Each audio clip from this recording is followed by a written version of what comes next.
my character's not in the pilot, so I feel like I'm totally with you guys right now. Like I'm like, oh my gosh, that's one of the best pilots I've ever seen. Like I feel like I'm getting the pleasure of the audience angle on it, at least for the first episode. So it's very exciting. Can you tell us a little bit about your characters? Since we've got till January before the show actually airs. Absolutely. I play Agent Deborah Parker, and I come in the second episode. I come in to lead the investigation of Joe Carroll and his followers, and I am a specialist in cults. So I come in to sort of answer the question, or answer many questions about, is this a cult? How wide is it? How many people? How are they relating to one another? How are they relating to Carroll? A lot of threads to follow. Well, of course, I have to follow that up with how much research did you do to do this sort of thing? Oh my gosh, so much. And I gotta say, one of my favorite things about being an actor is just getting to like have a little window into all of these worlds that you wouldn't necessarily look into otherwise. And yeah, I have read so many books about cults and serial killers that I'm finding it hard to sleep.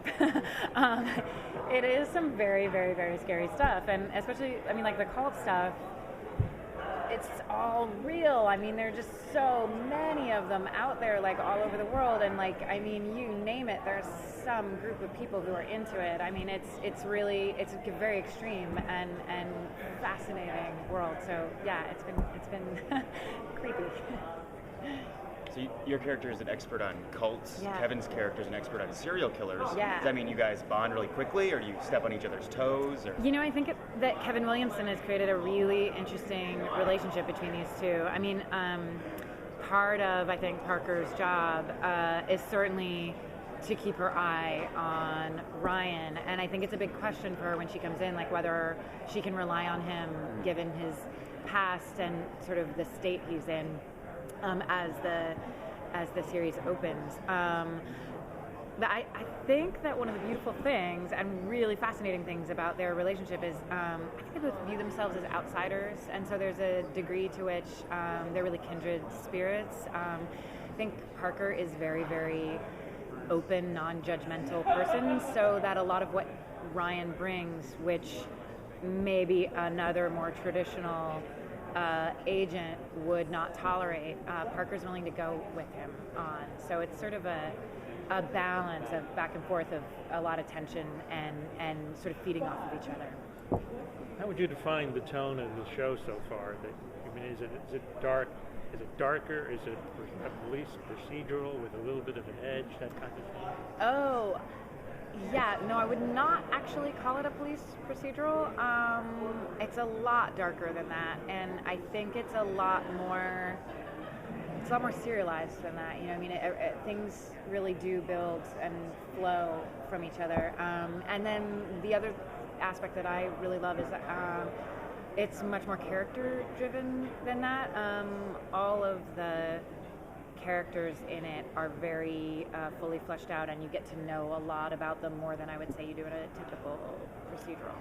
A lot of times in the media, what we see about cults are, there are certain common threads about cult leaders that we know about. They're very charismatic, as well as evil, of course. But what we see in the media and portrayed on TV shows with cults are that they're usually like a compound where like the cult members live together. How would you describe maybe some of the cult situations in the following? Because it seems to me that when you have something out in the open with a large group of people in a compound, it's a little easier to spot as opposed to a cult where they're maybe living in separate areas. How would you describe some of the cult groups there?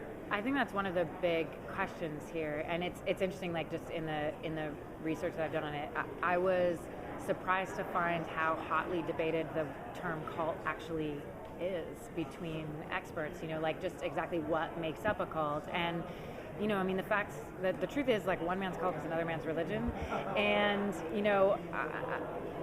there are a lot of experts out there who would call this a cult, and a lot who would say it's absolutely not a cult, like it doesn't fulfill. And then even just like in terms of terminology, they would say, oh, this is a cult, but that is alternative religion. And I think here that's, again, like something that Parker is doing is trying to define whether or not this actually is a cult, or whether it's a group of disparate people working together. And if it is a cult, how are they functioning? and that's slowly but surely revealed over the course of the series. Where would your character draw the line? Would she call Christianity a cult, or would she call Heaven's Gate a cult? Like getting into your character, yes, Scientology. Where would she draw the line? That's an excellent question.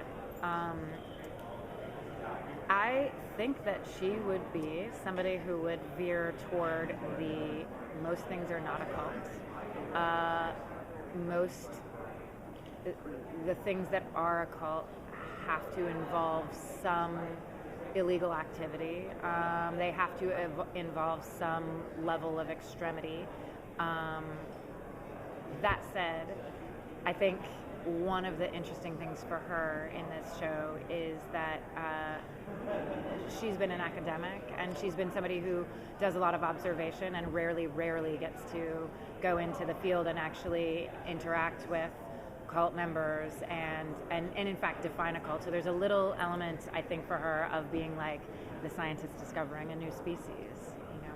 So are you personally, are you a joiner? Are you a person that ever was drawn to clubs and groups and understands that psychology of wanting to be part of something special? No. No, off the bat, I would say I share in common with Deborah Parker the sort of outsider thing. I think I've always been a person who views myself a little outside of things as opposed to a part of things. That said, it is, I mean, look, like, if you want to get really loose with the definition, I mean, like, the first cult is your family, right? Like, the first cult leaders are your mom and your dad, and everybody wants to be a part of something. Everybody wants to be loved and belong, and it's very easy to relate to that impulse in the sense that I think we all want security, you know. Excuse me, Therese, the last question.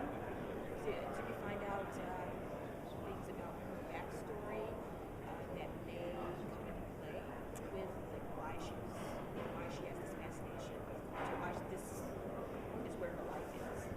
I wish I could answer that question. I was given a long list of things that I'm allowed to talk about and not allowed to talk about, but suffice it to say, one of the great things about the show is that a lot of it takes place in flashback, and so with every character there are scenes of flashback, and you get to learn different things about every character than are just encapsulated in the present day of the episode.